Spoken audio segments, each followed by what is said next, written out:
Welcome to Commerce classes. Now this is the last in the series of basic accounting terms. Now we will be discussing those terms which are not a part of your syllabus. ये terms आपके syllabus में नहीं है, आपको learn नहीं करनी इनकी definitions, ये आएंगी नहीं, but हमें अपनी understanding के लिए इनकी knowledge होनी ज़रूरी है. Now number 1 is proprietor. Proprietor का मतलब होता है वो पर्सन जो बिजनेस में इन्वेस्टमेंट करता है और बिजनेस का सारा रिस्क लेता है. सो सारा प्रॉफिट लॉस उसको बिलोंग करेगा. So in a way the owner of the business is called proprietor. Proprietor की कई कैटेगरीज हो सकती हैं. Can be a sole proprietor, अगर एक अकेला बंदा बिजनेस कर रहा है. Partner, partnership firm. Share holders in case of a company. So company में जो ऑनर है वो शेयर होल्डर्स है.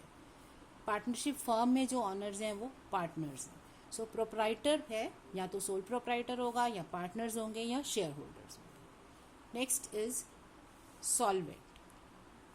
इन business language solvent is referred by a person who is able to pay his debts. मतलब जो पर्सन अपने dates, अपनी liabilities पे कर सकता है उसे बोलते हैं सॉल्वेंट. सो अगर किसी पर्सन के पास सफिशिएंट प्रॉपर्टी है कि वो अपनी सारी लाइबिलिटीज पे कर सके, सो that person is referred as insolvent. That person is referred as solvent. इसका opposite होता है insolvent. Insolvent का मतलब जो solvent नहीं है, मतलब who is not able to pay his debts. So a person or enterprise who is not in a position to pay his debts is called insolvent. तो जो पे नहीं कर सकता उसे insolvent बोलेंगे. Next is book value. As the name tells you, book value. That means the value which is appearing in the books of accounts.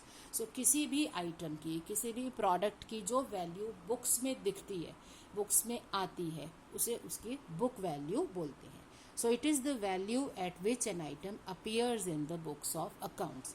तो आपने फर्नीचर खरीदा, उसको डेप्रिसिएशन किया, उसकी जो वैल्यू अब एंड में आप अकाउंट में शो कर रहे हो वो उसकी बुक वैल्यू है, right. Next is bad debts. अब बैड डेट्स टर्म एसोसिएटेड होती है हमारे डेटर्स से.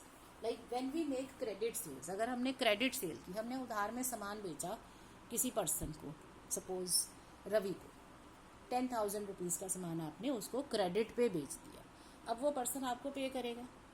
Now if at any stage अगर ये लगता है कि जो हमारा अमाउंट है वो रिकवर नहीं हो सकता, सपोज रवि इंसॉल्वेंट हो गया, वो अब पैसा आपको दे नहीं सकता.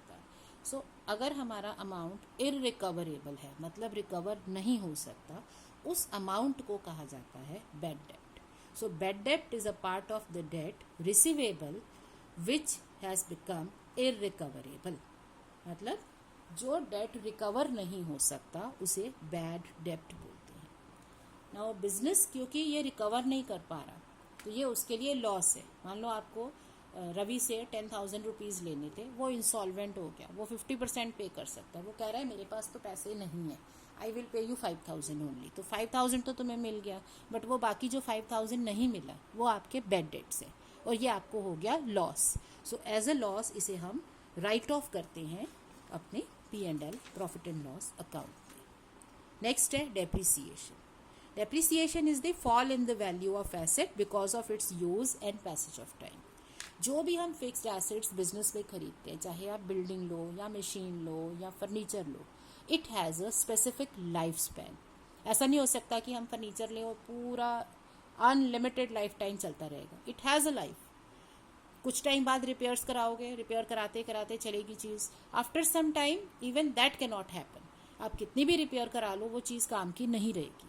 इसका मतलब हर एसेट की एक लाइफ स्पैन होता है. जब हमने एसेट्स खरीदी बिजनेस के लिए, हमें पता है इसकी लाइफ 10 ईयर्स है, 20 ईयर्स है. इट मीन्स जब 10 ईयर्स बाद वो एसेट बिजनेस में से ख़त्म हो जानी है, रियल में वो नहीं रहेगी, तो बुक्स में से भी उसे काटना पड़ेगा.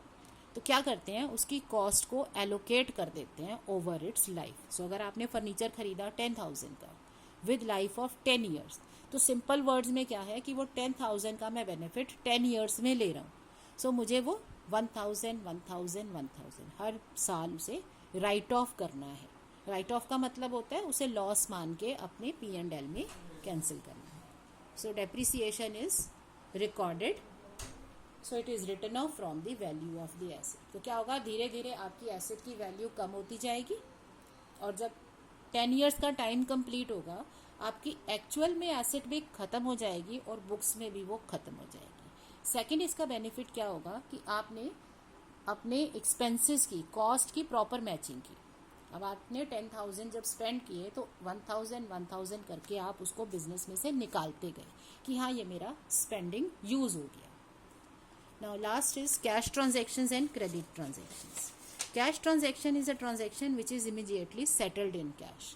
तो जब हम कोई भी चीज़ कैश में सेटल कर देते हैं, मतलब पे कर देते हैं या रिसीव कर देते हैं, उसे कैश ट्रांजेक्शन बोलते हैं। Credit transaction is a transaction which is agreed to be settled later. मतलब इसकी पेमेंट लेटर पे डाल देंगे कि अभी नहीं कर सकते, we will pay it after 15 days और we will receive it after 15 days. तो इनसे हमें मिलते हैं अकाउंट्स पेबल और रिसीवेबल। सो अगर हमें पे करने आफ्टर सम टाइम तो उसे पेबल बोलेंगे। जब हम क्रेडिट में परचेज करते हैं तो हमें पेमेंट बाद में करनी होती है, उसे बोलते हैं अकाउंट्स पेबल, कि ये वो अकाउंट्स है जो आगे पे करने हैं, और ऐसे पर्सन्स को बोलते हैं creditors. On the other hand अगर हम कोई चीज़ क्रेडिट में सेल करते हैं, इसका मतलब हमने सेल तो कर दी, पैसा अभी नहीं मिला, पैसा बाद में मिलेगा, ठीक है।